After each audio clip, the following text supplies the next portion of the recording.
Kejadian sampai sekarang. Saya tugas di Mekah 2010, menerima jemaah haji yang pertama. Begitu datang sholat, Masya Allah, isyanya sholat di situ, Allahu Akbar. Imamnya disirkan, Alhamdulillahi Rabbil Alamin. Imamnya Muhammadiyah sendiri. Masya Allah.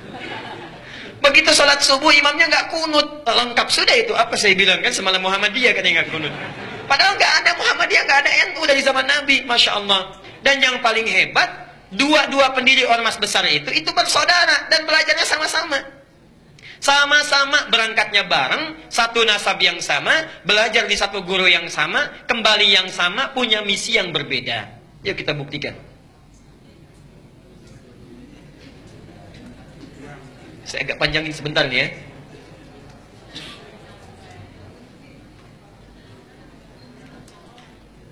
Satu, namanya Kiai Haji Muhammad Hashim Al-Ash'ari. Muhammad Hashim Al-Ash'ari. Kemudian nanti mendirikan Nahdlatul Ulama tanggal 31 Januari tahun 1926. Kedua, siapa namanya?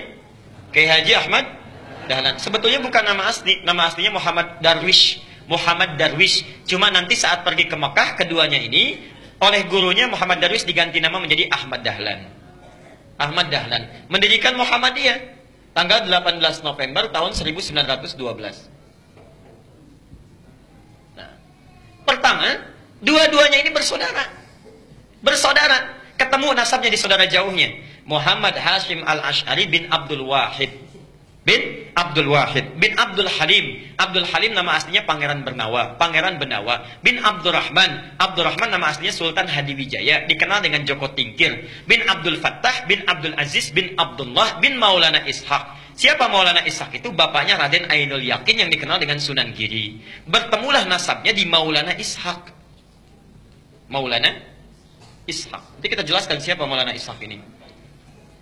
Kiai Haji Ahmad Dahlan, ini nasabnya nyambung ke sini Maulana Ishaq. Kiai Haji Ahmad Dahlan bin Kiai Haji Abu Bakar, bin Kiai Haji Ilyas, bin Kiai Sulaiman, bin Kiai Murtada, bin Demang Jurang Juru Kapindo, bin Demang Jurang Juru Sapisan, bin Kiai Gerbek, bin Maulana Ishaq.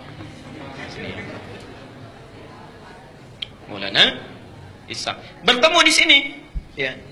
Siapa Maulana Ishaq ini? Adalah satu dari dua anaknya Syekh Ahmad Jumadil Kubra yang membawa Islam, asalnya dari Mesir, datang dengan 8 orang temannya atas perintah dari kekhilafahan Turki supaya datang ke Nusantara memberikan nilai-nilai Islam. Namanya Ahmad Jumadil Kubra. Punya 2 orang anak, satu Maulana Ishaq, yang kedua Syarif Abdullah.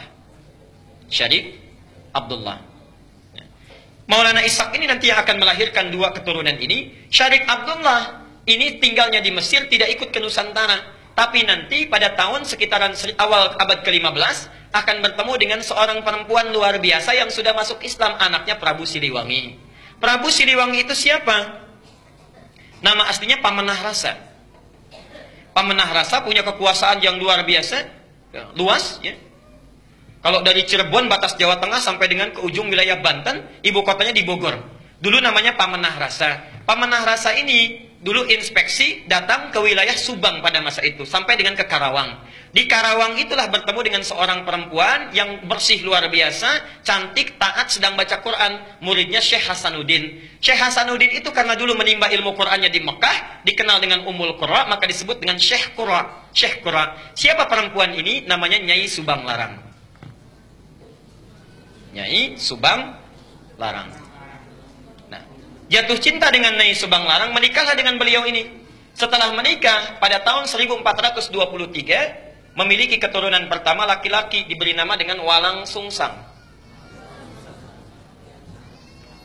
Walang Sungsang.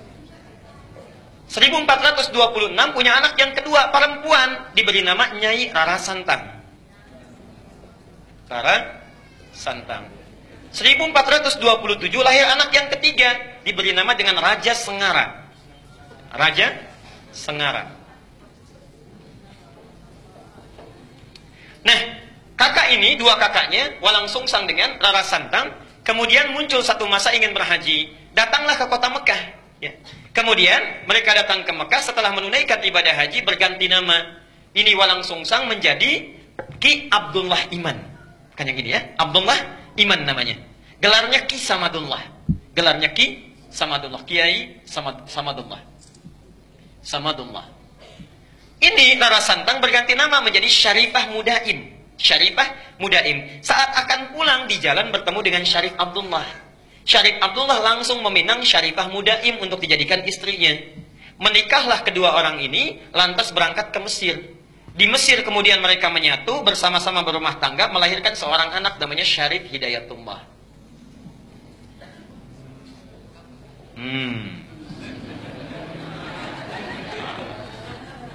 20 tahun belajar di sini, belajar dengan Syekh Ibnu Athaillah Al-Iskandari, belajar dengan ulama-ulama besar, sampai setelah matang kembali dia akan menengok kakeknya datang ke Prabu Siliwangi.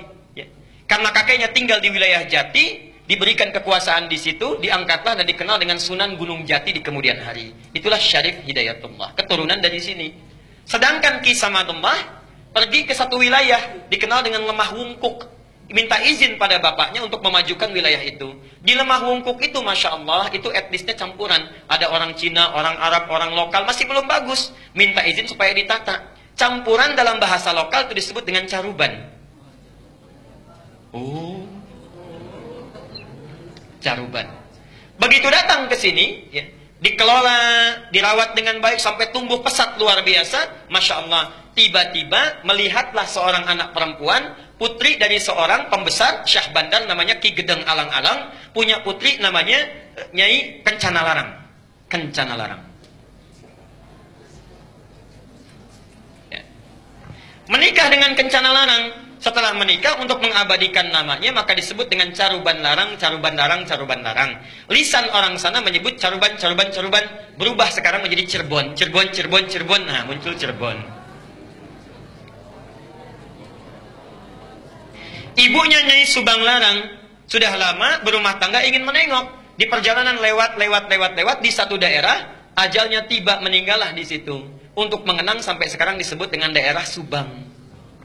Orang Subang belum tentu tahu itu. Nah, ya. Nah, terus apa cukup? Jadi muncul Cirebon. Nah, karena Cirebon sudah maju, maka kemudian diangkatlah, diberi gelar oleh Prabu Siliwangi, diberi gelar namanya Mangkubumi. Ya, Mangkubumi. Ini pertama gelar ini. Mangkubumi itu artinya khalifah fil ard. Al-Baqarah ayat ke-30. Wa idz qala rabbuka lil malaikati inni ja'ilun fil ardi khalifah. Fil ardi, fil ardi itu bumi. Khalifah, mangku, yang merawat, memangku bumi. Jadi gelar mangku bumi itu sama dengan khalifah. Jadi salah total kalau mengganti gelar khalifah menjadi mangku bumi. Sami mawon. Khalifah itu ya mangku bumi. Itulah pertama kali gelarnya diberikan. Nah, yang ingin saya sampaikan, itu satu keturunan yang sama dari Ahmad Jumadil Kubra. Punya anak itu. Kisah ini bukan fiktif, bisa dibaca. Yang paling bagus, judulnya Api Sejarah. Ada 2 jilid, karya sejarawan muslim namanya Ahmad Mansur Suryanegara. Ahmad Mansur Suryanegara yang dari Bandung. Jilid yang pertama warnanya hitam, halaman 148. Itu dimulai di situ kisahnya. Oke. Yang punya bukunya silahkan. Nah, apa hubungannya dengan yang paling atas? Kiai Haji Ahmad Dahlan, Kiai Haji Muhammad Hashim Asy'ari, itu berangkatnya bareng, satu keturunan, berangkat bareng. Di Mekah itu berguru pada seorang ulama besar, alim luar biasa dari Minangkabau, namanya Syekh Ahmad Khatib Al-Minangkabawi. Syekh Ahmad Khatib Al-Minangkabawi. Ada juga yang menyebutkan riwayat dari Sambas, Syekh Ahmad Khatib As-Sambasi. Belajar dari situ, setelah selesai, dua-duanya punya keunikan. Kiai Haji Ahmad Dahlan itu senang sekali praktek. Ya, tidak terlalu banyak teoritis. Langsung praktek.